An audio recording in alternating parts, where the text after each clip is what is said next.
I'm honestly not shocked, it feels correct.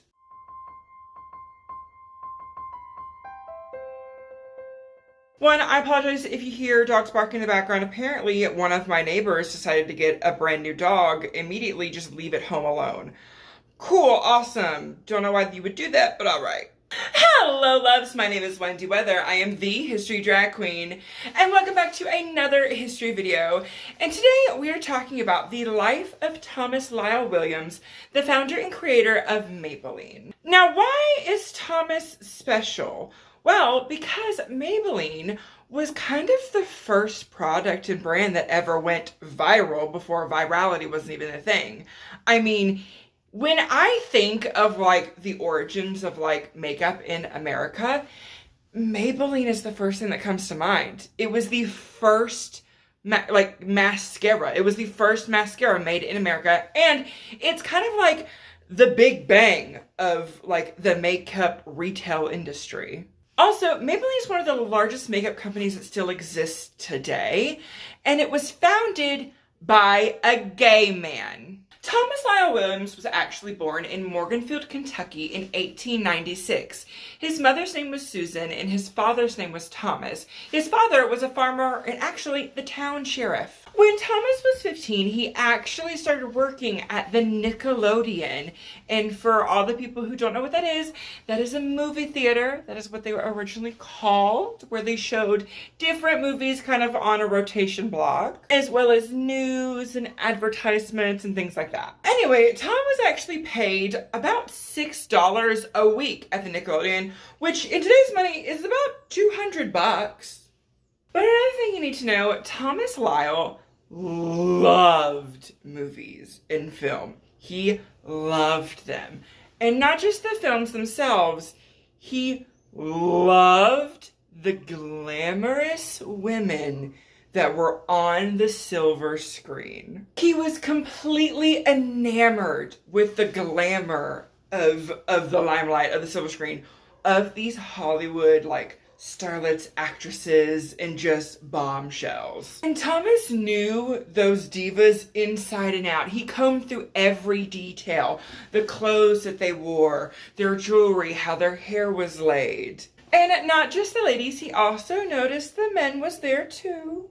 But from what I could gather about Thomas Lyle Williams, he was kind of like the OG stan of these original, like, Hollywood silver screen starlets. And he loved their beauty and wanted to emulate it. But also, it is currently, I think, 1911 is when he started working at the Nickelodeon. So it's the 1910s, and he kind of has to conform to the things in society of the time, which is to try to fall in love with a woman. Well, there was only one girl in town who could even hold a flame or a candle close to any of his favorite silver screen starlets, and that was a girl named Bettie Gibbs. Now, they had a very short-lived kind of romance, so to speak. They started seeing each other. Bettie got pregnant, and then they got married. Also, this is happening when they are like 16 years old. Like, it's very, very young. Anyways, Bettie falls pregnant and Thomas actually goes to get married to her. They get married, but then Bettie's father actually does not approve of Thomas Lyle. Mostly because, like, he is the weird oddity kid that rides a motorcycle through town. And also, it was the 1910s. If there was something different about Thomas Lyle, most likely everybody kind of could see it a little bit. You know what I mean? And he did not approve of Thomas Lyle, so he was like, no, this is being annulled. But Bettie kept the child. But anyway, as most people kind of understand, small rural towns, especially in the 1910s, took stories and absolutely ran with it. Usain bolted with it.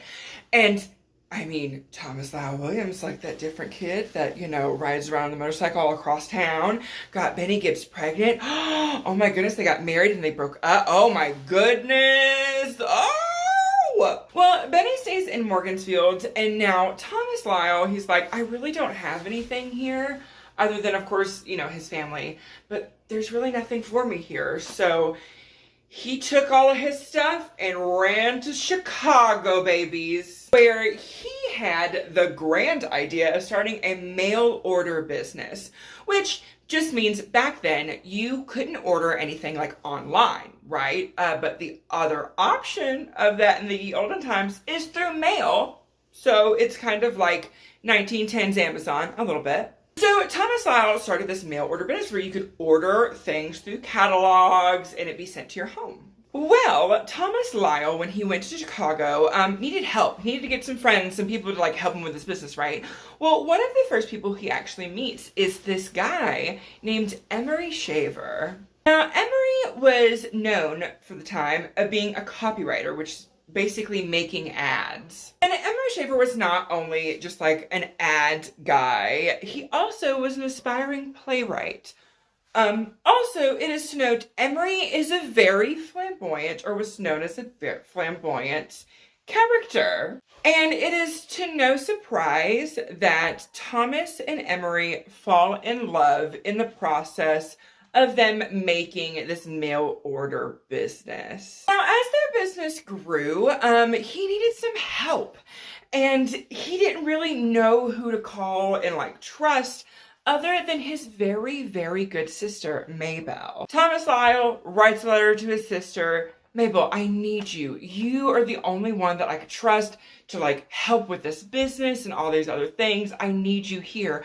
Come to Chicago. Come like be with us. Like it's good. You are going to flourish here. And Mabel being like a very, you know, small town Kentucky girl, she's like, I don't know. I don't want to leave like mom and dad. Like she was very skittish to move to Chicago. But she did it anyway because she wants to help her brother and the family and everyone succeed. Now, the story of how Maybelline came to be is a little funkalicious. So there's about 3 or 4 different stories that, I mean, like kind of around the same people, but the actions and things are different.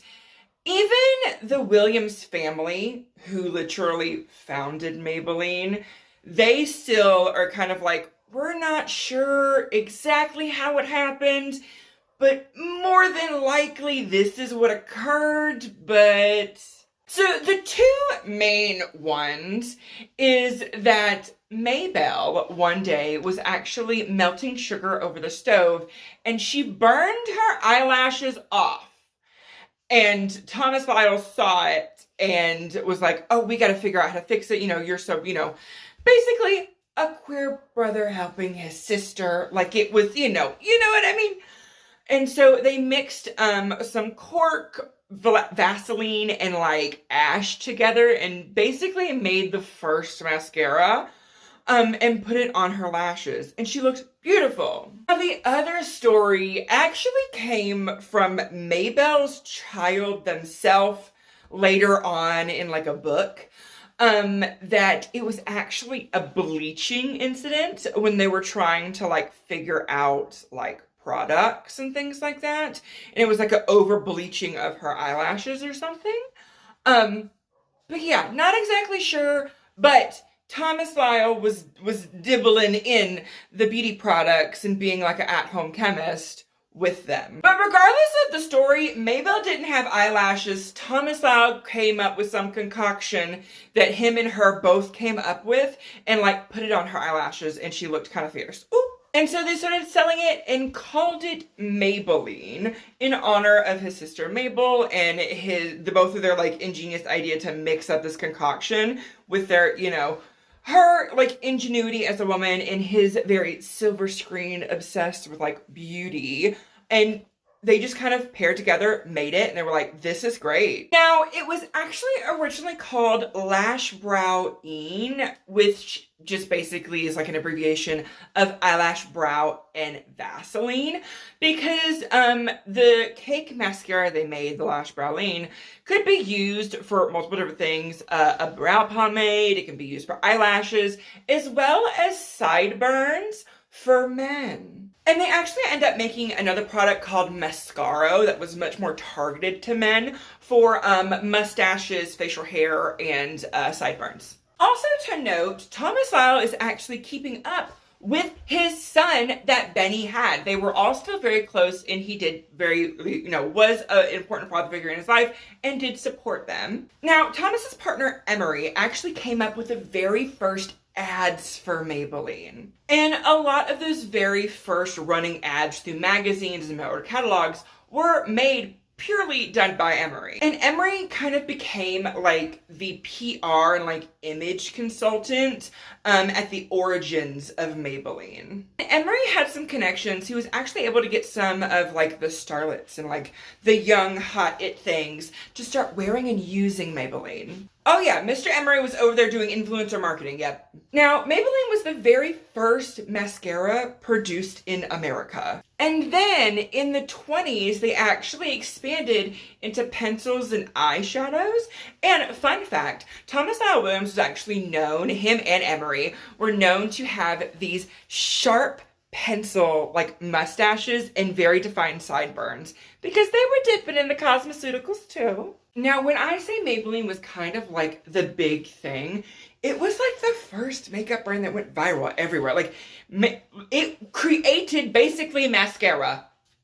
Pretty much created and invented like the retail equivalent of mascara of what it is today. And completely reshaped the entire cosmetic market and pretty much like did a whole like evolutionary jump to it. To fast forward, after World War II, Emery and Thomas actually leave Chicago because it was starting to kind of be like, these two men are really good close friends to each other. What's going on with that? And during the time, there was a lot of like anti-American type of laws and things and departments and stuff that were going on. And so Thomas and Emery thought it'd be better if they moved to California, not only for safety, but also like they just have a lot of friends there. And also it's a great spot for cosmetics in the movie industry where they want to be in. So, and they noticed that Rudolph Valentino, a very prominent Puerto Rican actor, I think, in Hollywood, his house was for sale. And of course, I knew the girlies were geeked out, like, oh, we need to get this movie star's house, yes. I just know. Now, researching for all of this, I kind of realized and found out that the Williams family were very close-knit, and they, like, incorporated Emery Shaver into their family. Like, they called him, I think, Uncle Dutch is what they called him. But they were very much, like, cool, whatevs. Like, those are our uncles, so those are family. Like, you know, they very much did not care. And Thomas and Emery did kind of have to live, like, kind of covertly together. Mostly because of the laws and things that were going on. But also, in the 1930s and 40s, there were actual, quite literal laws in place that stated that gay men really could not have, like, an influence on, like, women. And the government had literal departments and programs to crack down on homosexual elements in the cosmetics industry. Which I think there's still bruises of that, if I want to speak candidly. I still think there is bruises of that in the cosmetics industry today. But anyway, I digress. Now, to reiterate, Thomas and Emery loved each other very, very, very much. And Emery Shaver passed away, I think, in 1964. And that really, like, it projected Thomas into a very, very deepened, depressive, like, grief state. He was so deeply affected, he actually sells the entirety of Maybelline to a new company in 1968, only 4 years after Emery passes away. Yeah. And I think that speaks volumes as to how close they were and ran the company together. And it just, when you lose somebody that important in your life who is a life partner and like a romantic partner, who you guys built this entire company and empire with, it literally tugs at my heart. It just makes me feel, ugh. And Thomas, who like pretty much built his whole life with it, just was like, nope.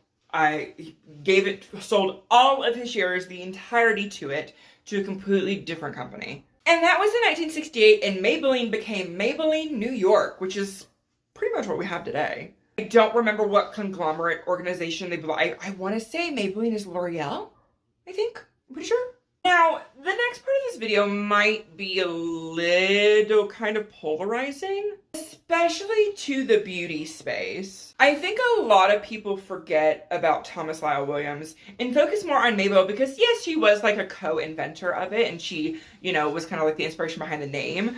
But Thomas Lyle was really the one who like kind of built it and ran it.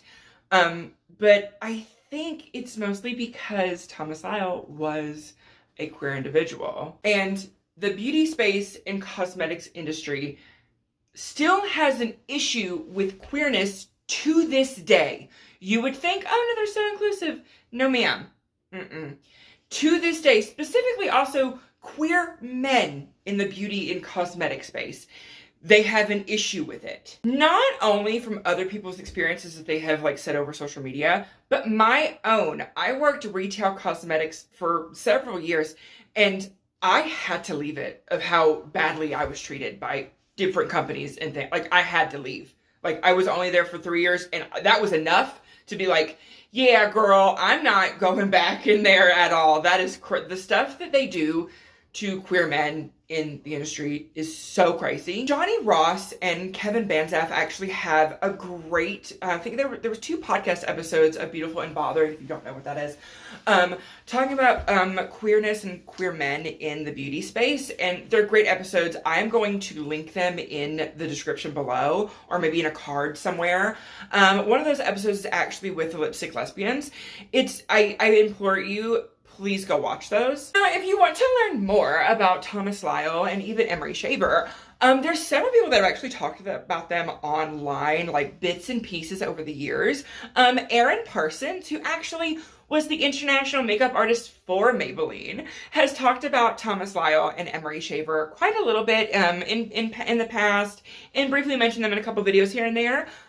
Definitely, I will link some of those down below too, as well as I believe Laura Jane had a video on Maybelline, talks about Thomas Lyle, as well as one of his, I think it was his niece or grandniece, I think maybe it was his niece, wrote an entire book about the origins of Maybelline, and Thomas and Emery are all in it. But anyway, I will link all of that in the description below, and please, I implore you, please go check out Johnny and Kevin talking about AMAB, queer people in the beauty space, and why there's still an issue with it today. And I think that's why Thomas Lyle's story isn't talked about a lot, especially even at the corporate level. But if anybody Maybelline is watching, hi, my name is Wendy Weather. I actually use Maybelline a lot. Half of it I'm wearing today. Fun fact, my favorite product from Maybelline is actually 373 Mauve for me. It is Wendy's go-to lipstick color. I've worn it for years. But the next time that you put on anything from Maybelline, just know and remember the story of a queer man helping his sister out and using his passion for the glamour and beauty of women to build an entire empire dedicated to them. And that is the video today, my loves. I hope you guys enjoyed me telling you the story about Thomas Lyle Williams and Emery Shaver and Maybelle Williams here and there. Put in the comments below, do you have a favorite Maybelline product? Put it in there. Give me some recommendations. And don't forget to like, comment, and subscribe, and stick around because you just might learn something.